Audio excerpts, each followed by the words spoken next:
Occam's razor is a principle from philosophy.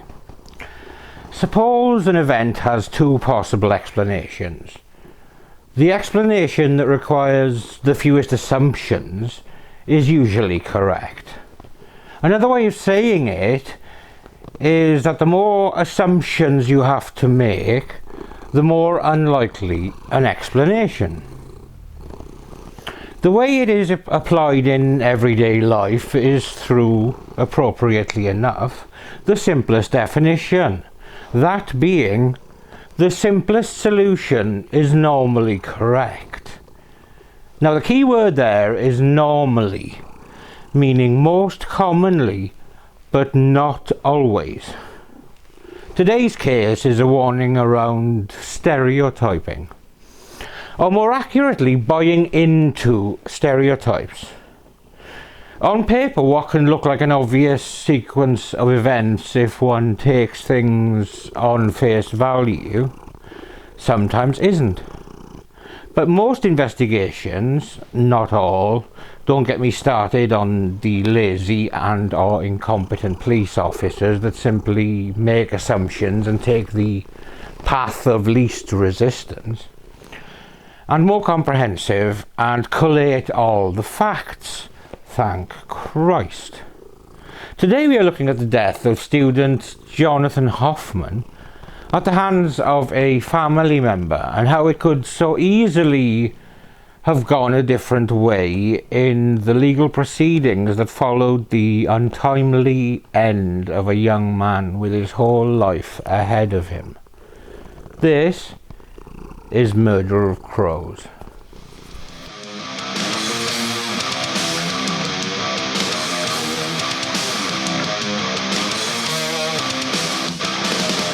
Say that you're ready, but you won't like it. You say that you're ready, but you won't like it. Silence all the crows, lining up in little rows. A sudden chill surrounds me. Silence all the crows, see come out and say you're old. A sudden chill.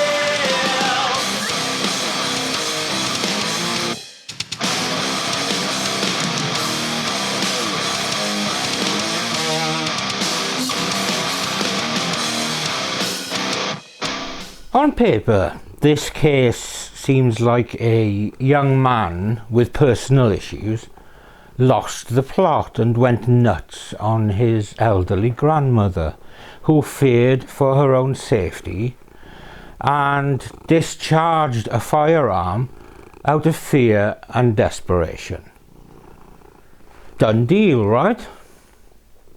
We've seen addicts act out many times, and sadly it often ends in chaos and criminal actions. But sometimes we have to look beyond the headlines and the précis. So let's just break this one down by looking at the players and the background to see what precipitated the events that occurred near Detroit, Michigan on the 18th of May 2012.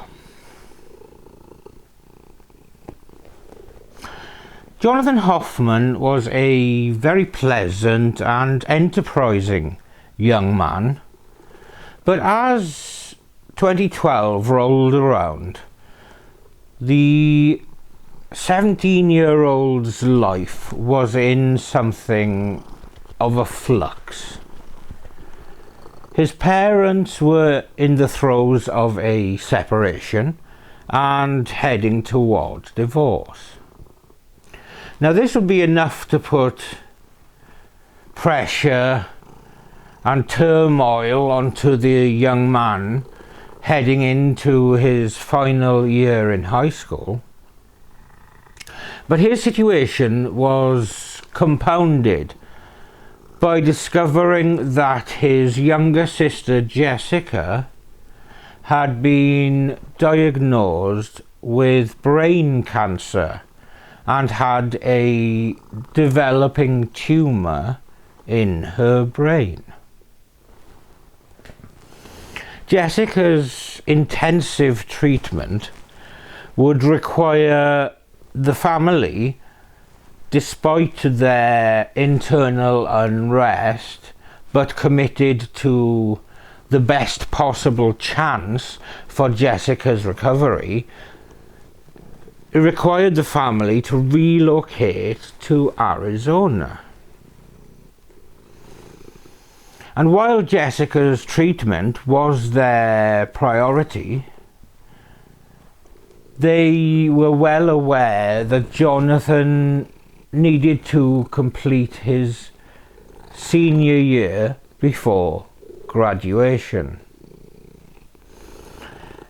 He was extremely settled and well liked at Farmington Central High School, so ideally wanted to stay in Metro Detroit so he could complete his studies and then later, circumstances permitting, attend Eastern Michigan University. So clearly the family were quite torn between what they needed to do for their daughter's health and what was necessary for Jonathan's schooling. So Jonathan's parents were faced with a difficult situation.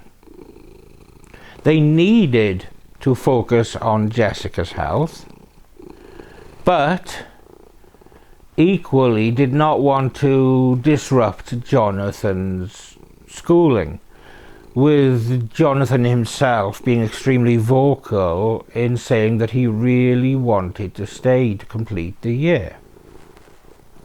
Now, thankfully, there was another option open to them. Jonathan's mother, Jennifer, had family in the area, and her mother, Sandra Lane, and Sandra's husband, Fred, offered to house and care for Jonathan while he completed his senior year. Quite how magnanimously or reluctantly this offer came depends on who you believe. But the bottom line at this stage was that Jonathan was living with Sandra and Fred Lane while his family moved to Arizona to focus on Jessica's treatment. Now at this time Sandra was 74 and Fred was 85. But they were both active, and clearly Jonathan's parents thought them capable of looking after the young man for the few months needed to complete his high school education. But the family dynamics and his sister's health issues were taking their toll on Jonathan, who did not have any real coping strategies. As with many young people struggling to manage the barrage of feelings raging inside them, Jonathan found a degree of solace in drugs. Now, while many young people descend very quickly through weed to cocaine, heroin and or meth, needing a greater and greater high, Jonathan very quickly settled on weed as his drug of choice, while also dabbling with the synthetic legal alternative to weed, in the shape of spice. His dabbling with relatively low-level drug use saw him have several run-ins with law enforcement, and the combination of drug use and his unpredictable feelings saw him become argumentative and somewhat anti-authoritarian as he sought to find his place in the world. The problem with this is when this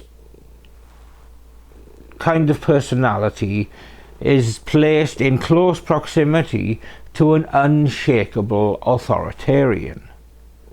It becomes a case of the irresistible force meeting the immovable object. Eventually, something has to give.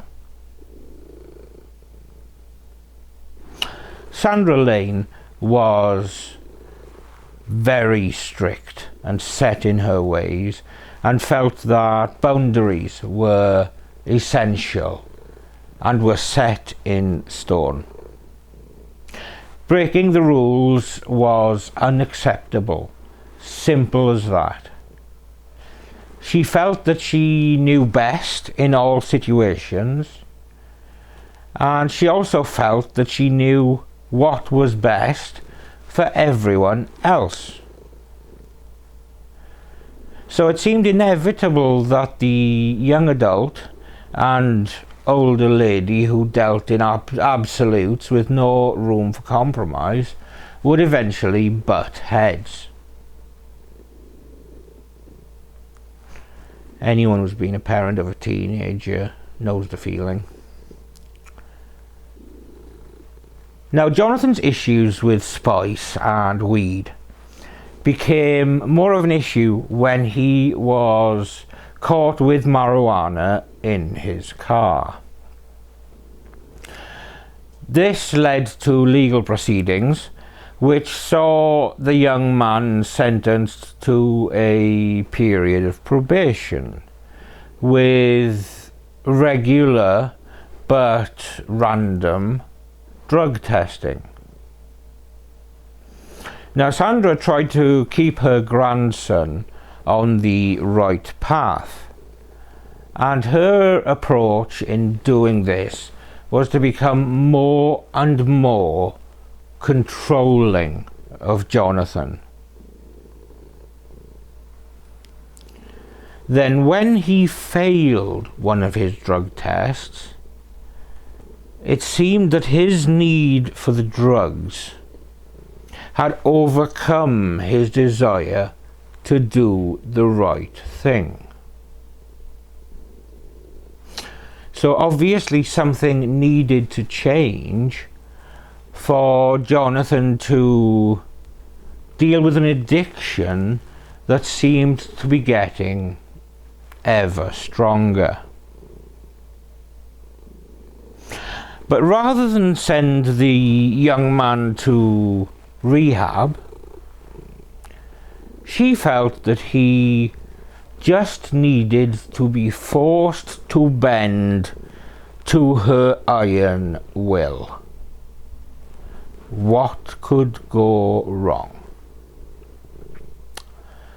Plenty, actually. So when Jonathan then failed another drug test on May the 18th, 2012, Sandra had had enough. She was the one ferrying the boy to his appointments and the drug testing site, and the ungrateful little shit had let her down again. When they returned home, Jonathan had already put the glitch of the failed drug test out of his mind and was getting ready to go out to hang with his friends. But then Sandra said no, and effectively grounded him and wouldn't allow him to go out. They argued, and Jonathan was verbally aggressive, but he wasn't violent. None of his friends had ever known him to be violent, and described him as generally extremely laid back. The way things escalated from there precisely is not fully known. Sandra told her husband to take the dog out for a walk. Then shortly afterwards, Jonathan made a frightening 911 call.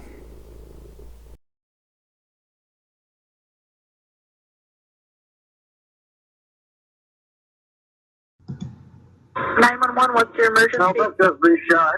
Where? Who? I've just been shot. Where are you at? 6372 Brookview Lane. Brookview in what city? West Bluefield. Okay, how did you get shot? Who shot you? My grandma shot me. Your grandma and grandpa shot you? My grandma. I'm gonna die. Help. Okay, we're gonna stay on the phone with me, okay, sir? I'm gonna get help on the way. Okay?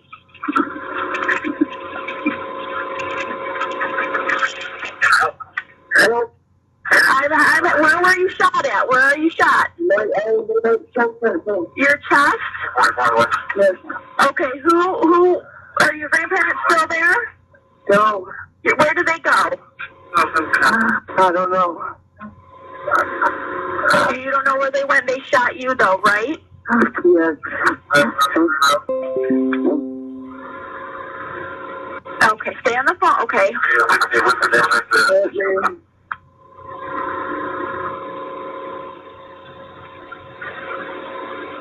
Help. Okay, I know we got help on the way. I promised you that, okay? You said it's in your chest? Yes. Okay, did you get some kind of, can you walk or are you sitting? I'm sitting. Okay, I don't want you to move. Okay, just keep on breathing.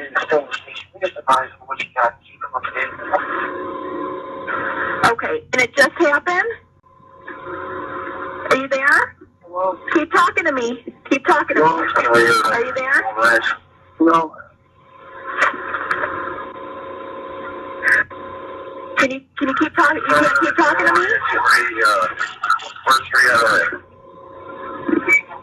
Are you there, sir? Sir?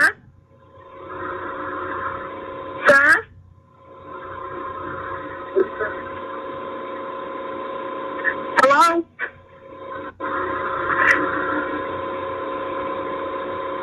Sir? Can you call from a neighbor?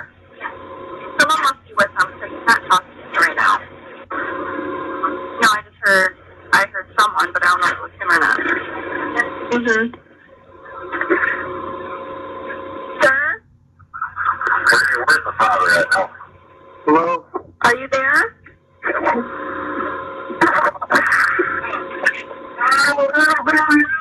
I got shot again. Help. You got shot again? Are they still there? Still there? Please help.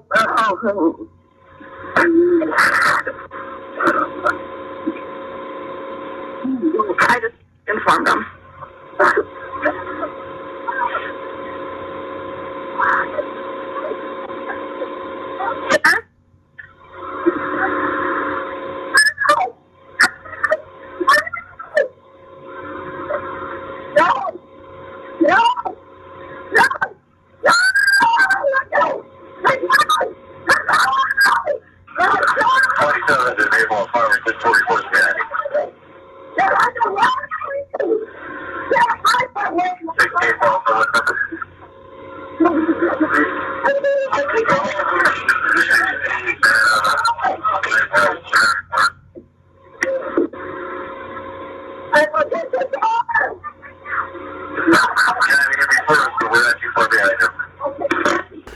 So the situation had gone from a row about behaviour to a boy getting shot in the chest by his own grandmother.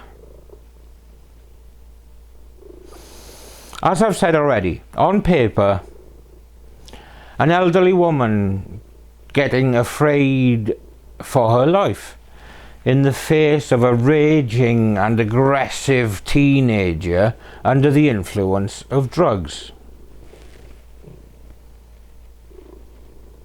It would, on first glance, seem like a nailed-on case of self-defense. But let's pick this apart.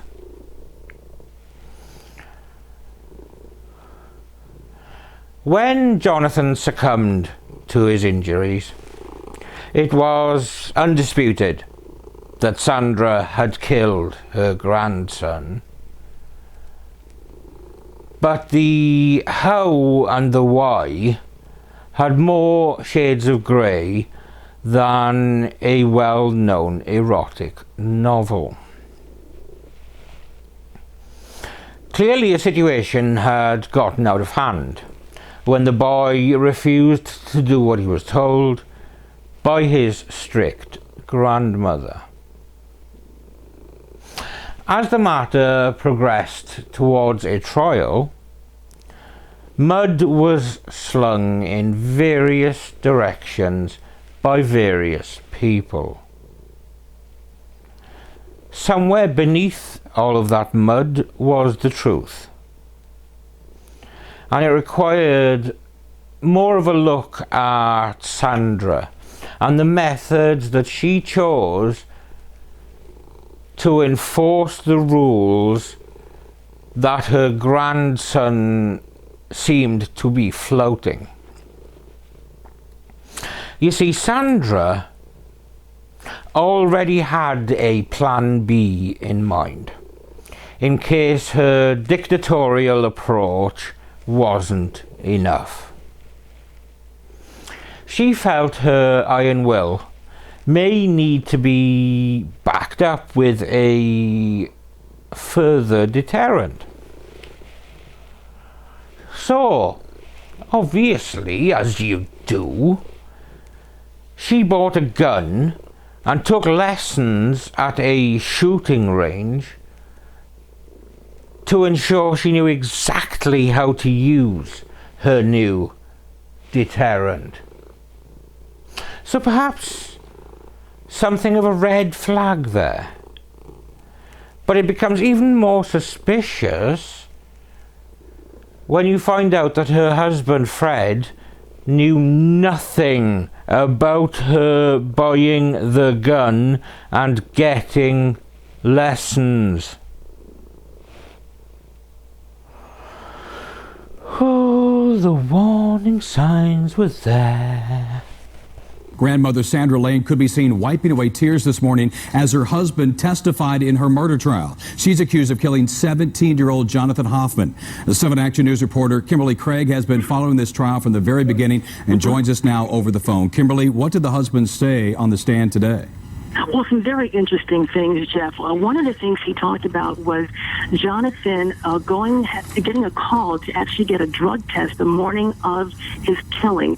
And what he said is they got a call from the drug lab that morning. They had to, and his wife, he calls her Sandy, we're talking about Sandra Lane, drove him to that drug test. And something happened. He didn't detail why on the stand, but they had to go back for a second drug test that same day. And what he says, when they got back from that second drug test, his wife told him to take the dog for a walk. And he said that his wife told him she would call him when it was time for him to come home. He said that's not unusual. He said he drove the dog to a nearby park where he actually waited for for his wife to give him a call. And while he was at that park, he said he got tired because some time had gone by. And so he was waiting, and then he was watching a basketball game, some kids playing basketball at a nearby court, and he heard some sirens. And these are the sirens that were actually going and responding to Jonathan's own 911 call for help. But the Fred Lane, Sandra's husband, said he didn't know that, but he does say that he did think to himself, quote, "I hope it's not John." Now, let me just tell you that he thinks actually that John is has been a problem, he admits, with his wife. He says they argued often, but he admits that he never saw Jonathan attack or hit his wife. Fred Lane also told the jury that he was actually still sort of insulated from the day-to-day problems between Jonathan and his grandmother. But again, he says, while he did not physically see Jonathan ever attack her, he does say that they did argue back and forth often. Something interesting also that came out is he actually said that when he found out that there was a gun in the house, he says he was flabbergasted that there was a gun in there, because he said he never actually knew that. Well, he first thought that Jonathan actually brought the gun into the house, and initially was thinking, this is what he's done now. He's brought a gun into the house, but he later found out that it was his own wife who brought the gun in the house. He said he never even knew his wife had applied for a permit, and not even knew that she had even brought a gun in the house, didn't know there was even ammo in the house. So some interesting developments coming out from Fred Lane on the stand right now. Again, just as you said, Sandra Lane wiping away tears as she sits in the courtroom listening to her husband. He's now under cross-examination right now. No doubt the defense is going to try to bring out some of the more issues that they say will help their case, which is that they say that Jonathan was a problem, if you will, for Sandra Lane. We'll have more later today on Action News. For now, back to you. We'll have that coming up at 5 and 6 o'clock today. Kimberly will have that report. Just to add, the sources tell 7 Action News that Hoffman's parents are now in town, and they may appear on behalf of the defense and believe that Lane killed their son. Information into 7 Action News. We'll have more coming up tonight. Back to you. As to how the gun became involved in the interactions between Sandra and Jonathan, we have to look at the analysis of the crime scene, the autopsy, and the 911 call to recreate how the afternoon's events must have happened. Oakland County Chief Assistant Prosecutor Paul Walton argued that the 911 call proves that Lane had time to take a second look at the situation and maybe check her actions and stop in her tracks. Hoffman called 911 and said he had been shot in the chest and the arm. There is a 2-minute and 47-second delay while Jonathan Hoffman is providing information to the 911 dispatcher. Jonathan Hoffman then reports that he's been additionally just shot in the stomach. Sean Kolinich, an expert in firearm identification, said that firing her gun and choosing to fire the gun would have been a relatively complex process for Lane, explaining that the safeties on Lane's Glock 17 would have included a trigger safety, which is basically a second trigger which must be depressed simultaneously with the main trigger in order for the gun to fire, a drop safety which prevents the gun from firing when dropped to the ground, and a firing pin safety which prevents the gun from firing if the trigger has not been pulled. So there were a complex series of safeties which would have to be disengaged for her to start shooting the gun in the first place. And the witness also went on to say that the amount of pressure required to shoot the gun would have been similar to the amount of pressure needed to open a can of soda. He also demonstrated how to use a loader assist, which the prosecution had accused Lane of using to reload her weapon.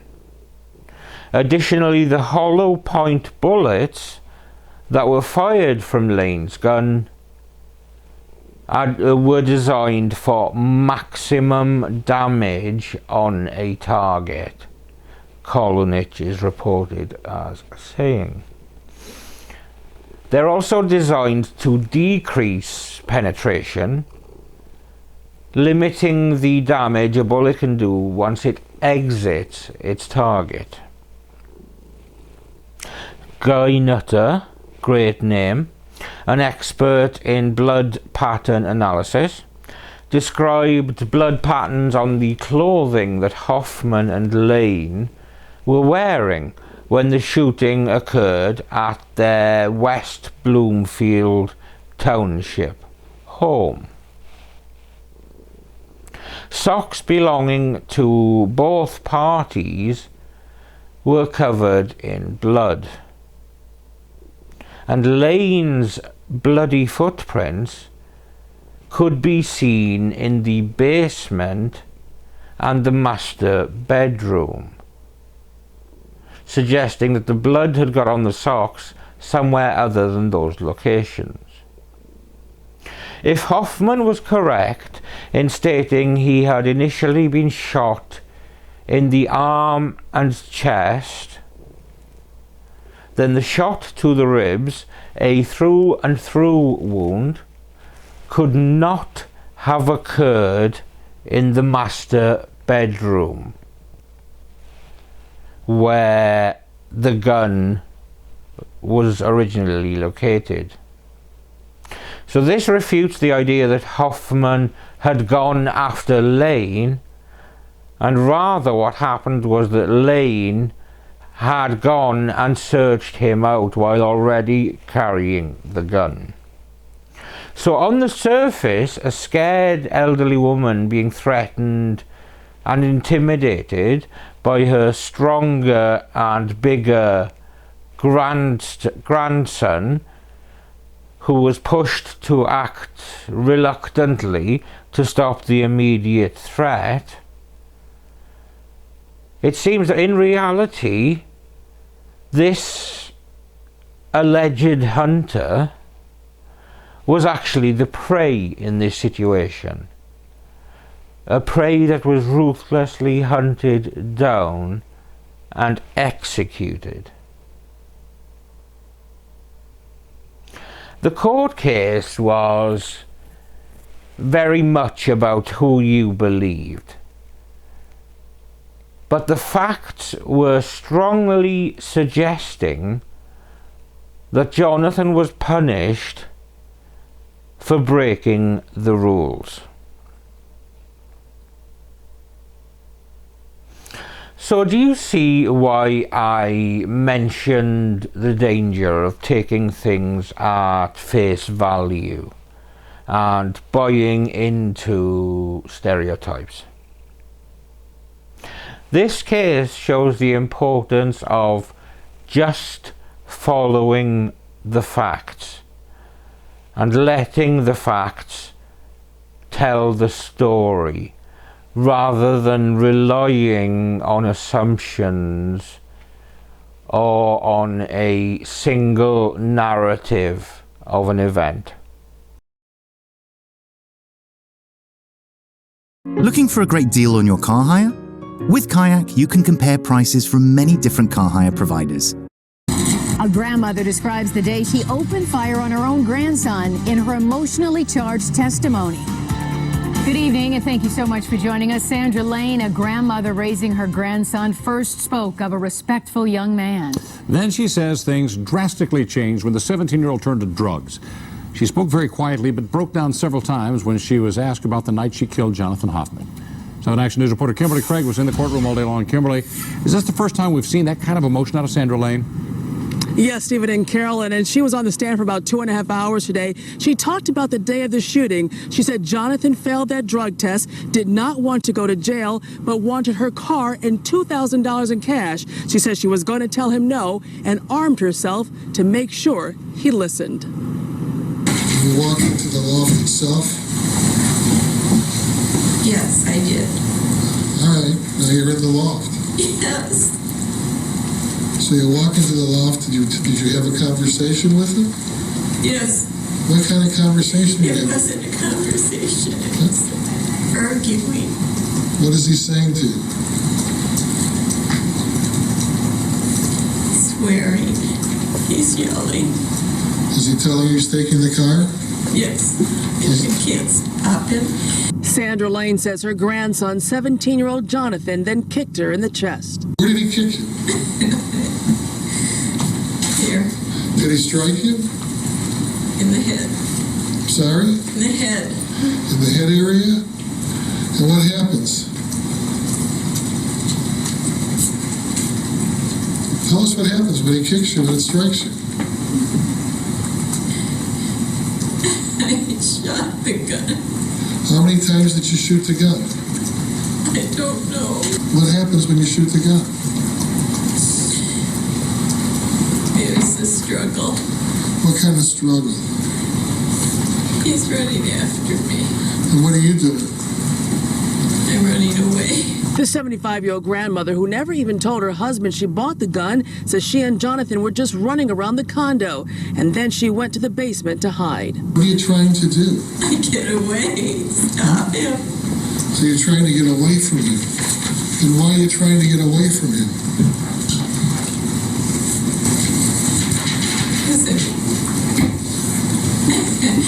Scared. You're scared. What are you scared about? He's gonna hurt me. Then Sandra Lane says she went back upstairs to Jonathan's loft. When he grabs for the gun, what do you do? The picture it again. What do you do? I grab for the gun. Do you say anything? He's yelling. You remember yelling, let go, let go, let go? Yes. Do you shoot, if you remember? Why are you shooting? I don't know. You just do. I don't know. Were you still afraid? Yes. And cross-examination by prosecutors has already begun, but they adjourned just as they were getting ready to question Sandra Lane about the actual day of the shooting, May 18th. And that's when Sandra Lane, they'll pick up tomorrow morning at 11 a.m. Reporting live in Pontiac, Kimberly Craig, 7 Action News. Carolyn, back to you. Kim, this is such a difficult case to watch. I don't care what side. At the end of the case, the jury did not buy into Sandra's poor me story, and she was found guilty of second-degree murder. After a 2-week trial, 75-year-old Sandra Lane stood shocked in the courtroom as she was convicted of second-degree murder. Lane shot her 17-year-old grandson, Jonathan Hoffman, 6 times in the condo where they both lived outside of Detroit. The defense tried to prove that Hoffman was out of control and Lane feared for her life. But Hoffman's father says the conviction clears his son's name. It's a final vindication for my son to restore his good name and reputation, because over the course of the last 9 months, it's been tarnished in a very cruel manner. He was a great, great kid. He was a wonderful person, a very spiritual, creative person, and he was cast in such a poor light by an attorney who I think was disgustingly unprofessional, highly offensive. While Hoffman's mother, who is also Lane's daughter, says the courtroom is the last she'll see of Lane. Will you ever speak to your mother again? No. Will you communicate with her? No. There will be no communications, no letters? No. What would you say to her now, today? You got what you deserved. And,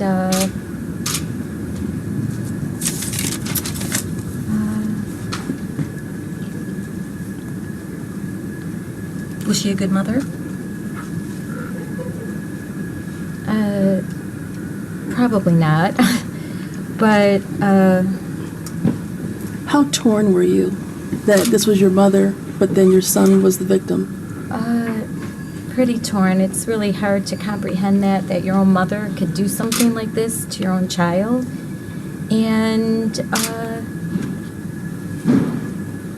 I just know that my son is in heaven, and that's a place that she'll never see. Lane will be sentenced on April 18th.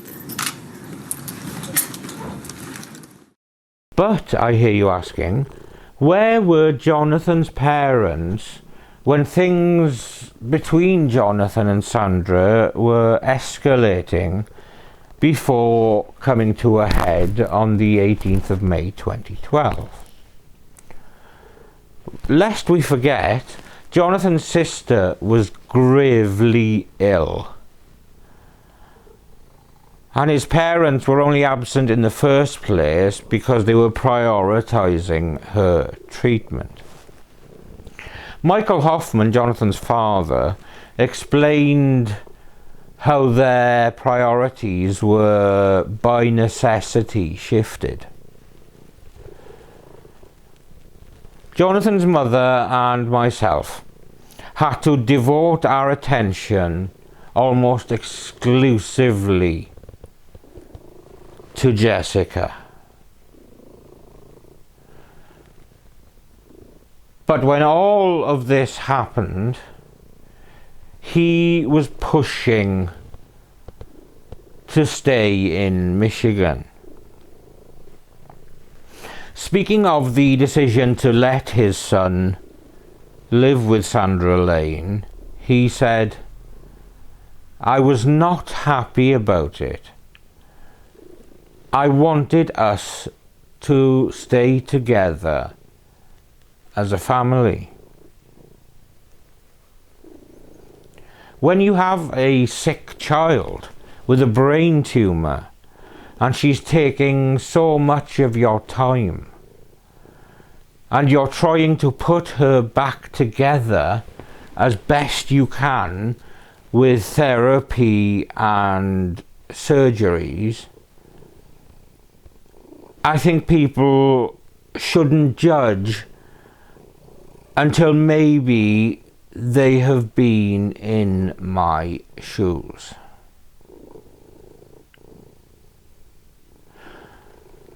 Michael Hoffman also said he had no indication of his son using drugs. However, in Michigan, Jonathan was arrested for drug possession and was also hospitalized after using mushrooms.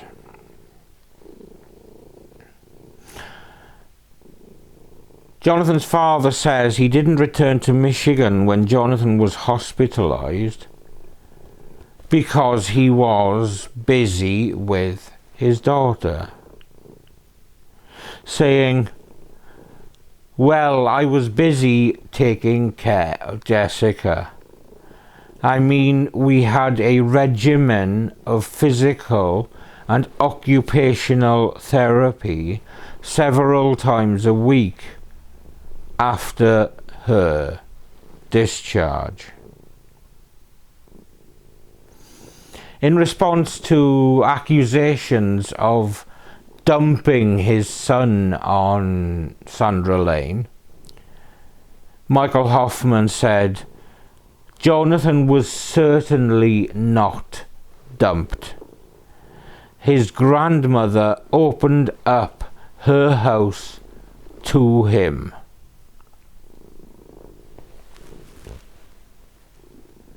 Now, obviously, this should never have happened.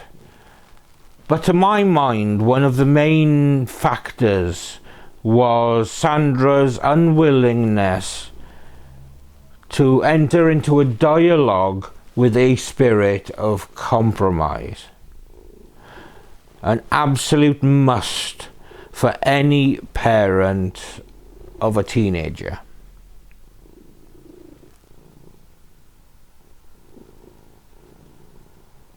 It was an absolute tragedy. And this video is dedicated to this young man who was dealing with so much, but had so much promise and potential.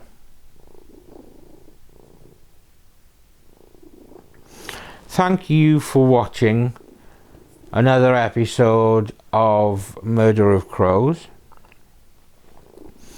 I'm Steve. This here is Samson, isn't it? Yes, it is. Yes.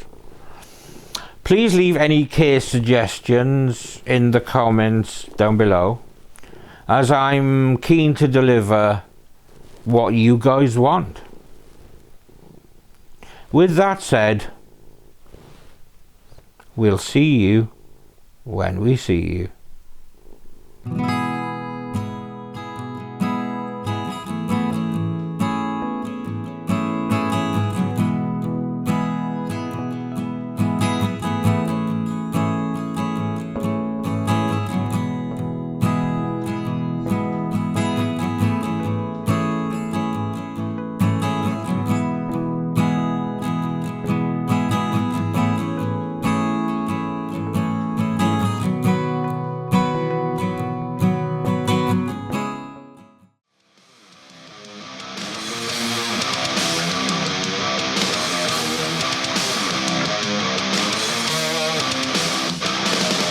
Say that you're ready.